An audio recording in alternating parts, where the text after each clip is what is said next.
segera akan Anda ikuti Kojah Sastra bersama saya Ribut Ahwandi.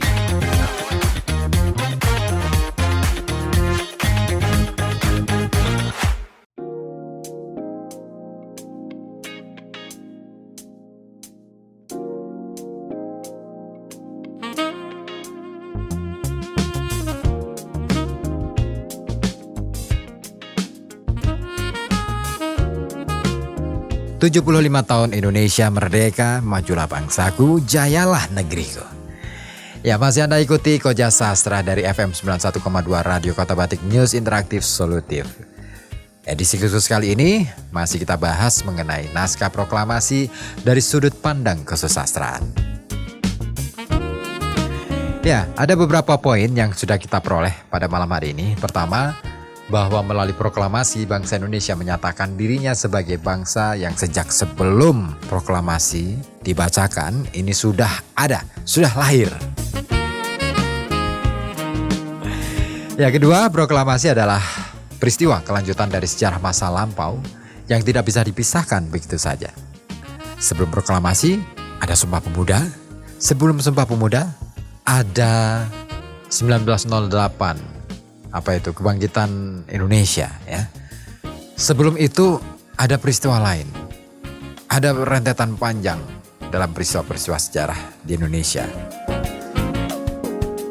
Nah, mungkin lain waktu kita akan coba mengulik tentang naskah-naskah lain dari berbagai perspektif sejarah atau sejarah, ya, dari masa lampau. Ini menarik sekali, termasuk mungkin suatu ketika, ya, kita akan coba ulik tentang Babat Diponegoro barangkali. Ini menarik sekali, ya. Tapi untuk malam hari ini kita kupas mengenai bagaimana sisi kesusastraan teks proklamasi. Oke. Ketiga, ya, lewat proklamasi bangsa Indonesia menyatakan diri sebagai bangsa yang sah berdaulat atas tanah airnya. Dan keempat, pemindahan kekuasaan yang dilakukan secara saksama dalam teks ini memperlihatkan sikap kehati-hatian dari para founding fathers bangsa Indonesia. Sebab urusan kemerdekaan bangsa Indonesia bukan hanya urusan bangsa sendiri, tetapi akan sangat berpengaruh bagi masyarakat dunia.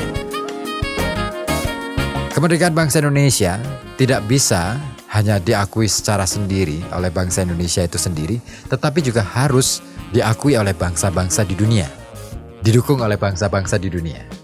Karena bagaimanapun juga tatanan politik global dari sejak masa lampau, ya, sampai kemudian muncul Perang Dunia I, Perang Dunia Kedua, hingga sampai saat ini, fakta-fakta tentang tatanan politik global tidak bisa diabaikan begitu saja.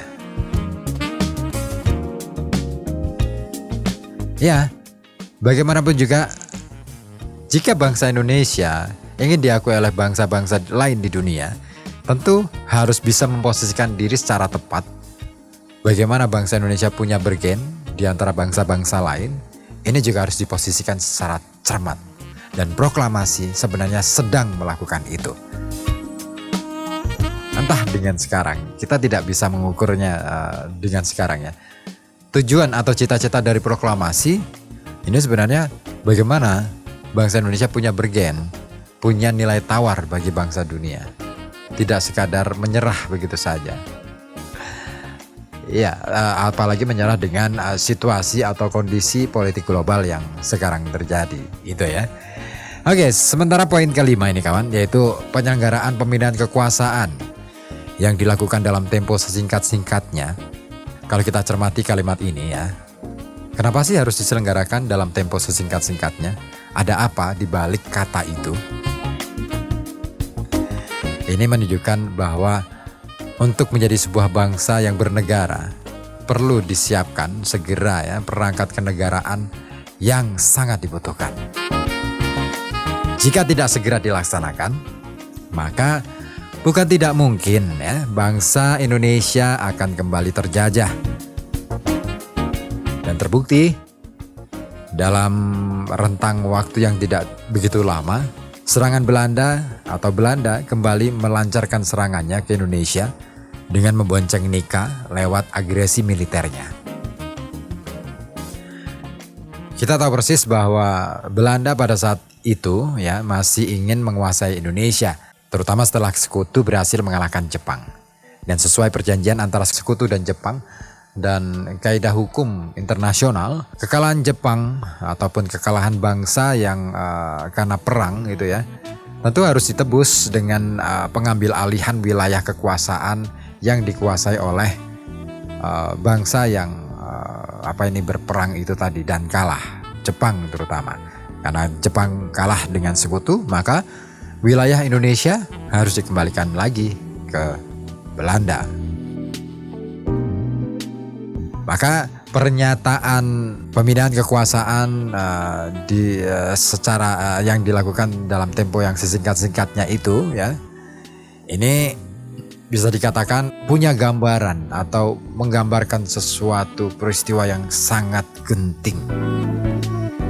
Bahwa Indonesia pada waktu itu tengah dilanda situasi yang sangat genting. Ibarat keluar kandang macan, maka ia harus bersiap menghadapi mulut buaya. Nah, untuk menangkal efek jerat mulut buaya ini, proklamasi dikumandangkan dan dinyatakan pemindahan kekuasaan diselenggarakan secara saksama, dengan cara saksama dan dalam tempo yang sesingkat-singkatnya. Jadi kemunculan proklamasi adalah sikap tegas dan memang perlu perhitungan. Sepi. Jika dada rasa hampa dan jam dinding yang berdetak, kenanglah kami, menjaga Bung Karno, menjaga Bung Hatta, menjaga Bung Syahrir. Kami sekarang mayat. Berilah kami arti. Berjagalah terus di garis batas pernyataan dan impian. Kenanglah kami yang tinggal tulang-tulang diliputi debu. Beribu kami terbaring antara Karawang, Bekasi. Khairil Anwar.